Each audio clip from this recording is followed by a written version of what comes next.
بسم اللہ الرحمن الرحیم۔ السلام علیکم معزز طلبہ کرام، آپ سب کیسے ہیں؟ آج ہم نور الانوار کے سبق نمبر 187 کو پڑھیں گے۔ آج کے سبق کا عنوان ہے ماہ کا مجازی معنی اور کلمہ کل کا بیان۔ آج کے ہمارے سبق میں دو ہی باتیں ہوں گی، ایک ماہ کے مجازی معنی کے حوالے سے اور دوسرا جو لفظ کل ہے تو کل کا استعمال کیا ہے، یہ عموم پر کیسے دلالت کرتا ہے، اس حوالے سے بھی ہم بات کریں گے۔ تو آئیے سب سے پہلے عبارت پڑھ کے اس کا ترجمہ کرتے ہیں، عبارت کے ترجمے کے بعد اس کی وضاحت کی طرف بڑھتے ہیں۔ مصنف علیہ رحمہ لکھتے ہیں وما یجیء بمعنی من مجازن، اور کلمہ ما مجازن کلمہ من کے معنی میں آتا ہے، کقولہ تعالی والسماء وما بناها، جیسے کہ اللہ تبارک و تعالیٰ کا فرمان ہے کہ والسماء وما بناها، یہاں جو ما ہے یہ من کے معنی میں ہے۔ وَلَمْ يَتَعَرَّضْ لِمِثْلِ ذَلِكَ فِي مَنْ مَا ذَكَرْتُ لِقِلَّتِهِ، اور مصنف کلمہ من میں اس کے درپے نہیں ہوئے اسی بنا پر جو میں نے ذکر کیا کہ من ما کے معنی میں قلیل الاستعمال ہے۔ وَيَدْخُلُ فِي صِفَاتِ مَنْ يَعْقِلُ أَيْضًا، اور یہ جو کلمہ ما ہے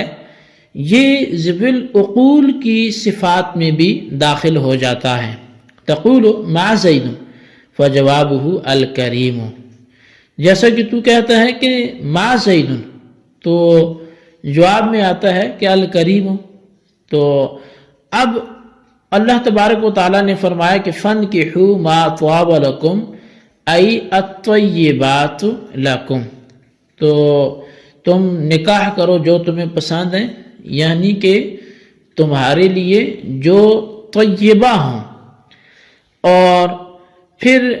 کل کے حوالے سے گفتگو کرتے ہوئے مصنف علیہ رحمہ لکھتے ہیں وَكُلٌ لِلْإِحَاطَةِ عَلَى سَبِيلِ الْإِفْرَادِ، اور کلمہ کل علی سبیل الافراد یہ احاطے کے لیے آتا ہے، ای جعل کل فرد کان لیس معہ غیرہ، یعنی لفظ کل ہر فرد کو اس طرح کر دیتا ہے گویا اس کے ساتھ دوسرا نہ ہو۔ فہذا یسمى عموم الافراد، اسی کو عموم افراد سے موسوم کیا جاتا ہے۔ وہی تصحب الاسماء فتعمها،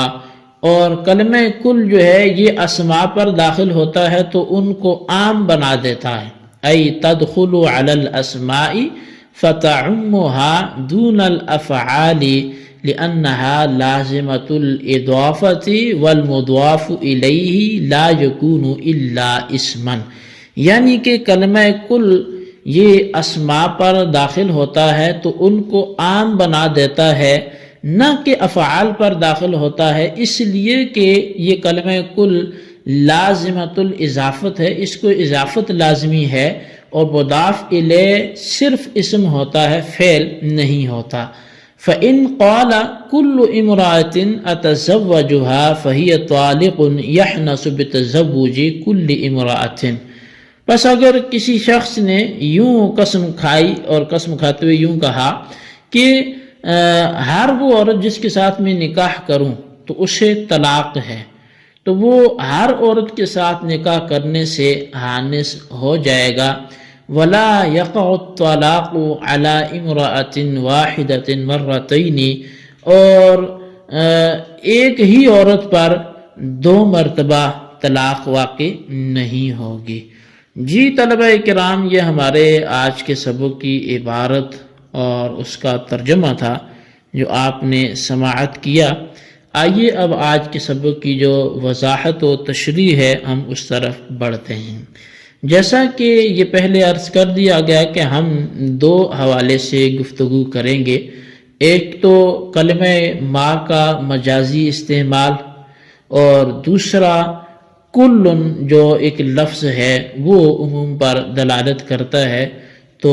کیسے کرتا ہے اس کے حوالے سے گفتگو ہوگی۔ تو اول گفتگو کو شروع کرتے ہوئے مصنف علیہ رحمہ نے فرمایا کہ کلمہ ما مجازن کلمہ من کے معنی میں ہے، یعنی ذوی العقول کے لیے بھی استعمال ہوتا ہے، جیسے کہ اللہ تبارک و تعالیٰ کا فرمان ہے وَالسَّمَاءِ وَمَا بَنَاهَا، یہاں جو واو ہے یہ قسم کے لیے ہے، اور ما سے مراد اللہ تبارک و تعالیٰ کی ذات ہے جو ذوی العقول کی قبیل سے ہے، یعنی آسمان اور آسمان کے بنانے والے یعنی اللہ کی قسم۔ تو شارح رحمۃ اللہ تعالی فرماتے ہیں کہ مصنف نے کلمہ ما کا مجازن کلمہ من کے معنی میں استعمال ہونا تو ذکر کیا ہے، لیکن کلمہ من کا مجازن کلمہ ما کے معنی میں استعمال ہونے کا ذکر نہیں کیا۔ اس کی وجہ یہ ہے کہ کلمہ من ما کے معنی میں قلیل الاستعمال ہے، اور کلمہ ما من کے معنی میں یہ کثیر الاستعمال ہے، بس جو کثیر الاستعمال تھا اس کا ذکر فرما دیا، اور جو قلیل الاستعمال تھا اس کا ذکر نہیں فرمایا۔ مصنف فرماتے ہیں کہ کلمہ ما یہ ذوی العقول کی صفات پر بھی داخل ہوتا ہے، جیسے ما زیدن کہا جائے کہ زید کیا ہے تو اس کا جواب کریم آتا ہے کہ زید کریم ہے، سخی ہے، جو ذوی العقول کی صفات میں سے ہے۔ اور اللہ تعالیٰ نے فرمایا ہے کہ فَانْكِحُوا مَا طَابَ لَكُمْ، کہ تم نکاح کرو جو تمہیں پسند ہے۔ اب آیت میں کلمہ ما عورتوں سے کن آیا ہے،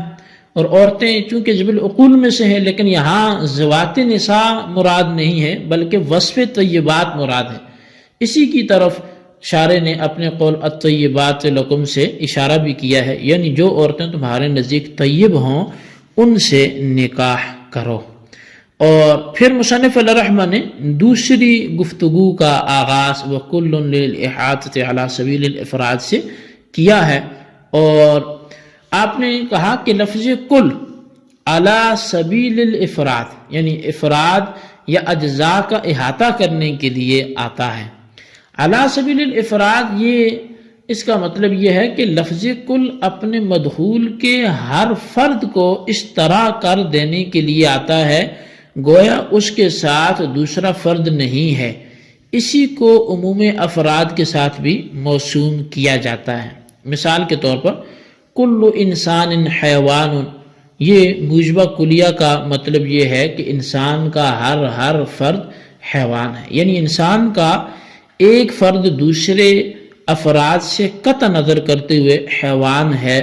اور دوسرا فرد باقی افراد سے قطع نظر کرتے ہوئے حیوان ہے، اور اسی طرح تیسرا فرد باقی افراد سے قطع نظر کرتے ہوئے حیوان ہے۔ تو اب علی ھذا انسان کا ہر فرد الگ الگ حیوان ہے۔ ایسا نہیں ہے کہ انسان کے تمام افراد جو ہیں وہ علی سبیل الاجتماع حیوان ہوں، بلکہ وہ علیحدہ ہر ایک حیوان ہے۔ اسی طرح اگر کسی نے اپنی 4 بیویوں کے بارے میں یہ بول دیا کہ کل امرأۃ لی تدخل الدار فہی طالق، کہ میری ہر وہ بیوی جو مکان میں داخل ہوگی تو اس کو طلاق ہے، بس ان میں سے ایک بیوی مکان میں داخل ہوگی تو اس پر طلاق واقع ہو جائے گی، اور باقی بیویوں کے داخل ہونے پر طلاق کا واقع ہونا موقوف نہیں ہوگا، کیونکہ لفظ کل ہر فرد کو علیحدہ بیان کرنے کے لیے آتا ہے۔ تو مصنف فرماتے ہیں کہ لفظ کل اسماء پر داخل ہو کر ان میں عموم کا معنی پیدا کر دیتا ہے، اور افعال پر لفظ کل داخل ہی نہیں ہوتا۔ اس کی وجہ یہ ہے کہ افعال پر یہ کیسے داخل ہو سکتا ہے کہ لفظ کل تو لازم الاضافت ہے، یعنی لفظ کل ہمیشہ اضافت کے ساتھ استعمال ہوتا ہے، یہ مضاف ہو کر استعمال ہوتا ہے،